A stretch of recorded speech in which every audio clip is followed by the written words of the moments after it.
Good evening, happy Diwali to everyone. তো এই বছরের দিওয়ালিটা আমার ছিল একটু অন্য ধরনের দিওয়ালি, পুরোপুরি একা একই নিজের সাথে। কারণ বেশিরভাগ ফ্রেন্ডসরাই এই সময় ঘর চলে যায়।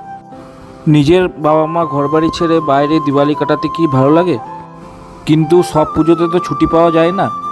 যাই হোক, দিওয়ালি বলে কথা, আর ম্যাজিকের ভিডিও ছাড়বো না তা তো হয় না। আমার সেট আপ রেডি করে আমি ম্যাজিকের শ্যুট করছিলাম, আমরা দেখতে পাচ্ছেন।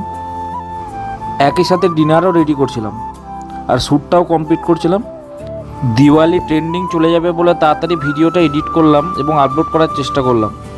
তারপর রাতে ডিনার কমপ্লিট করে আমি রেডি হলাম ডিউটির জন্য।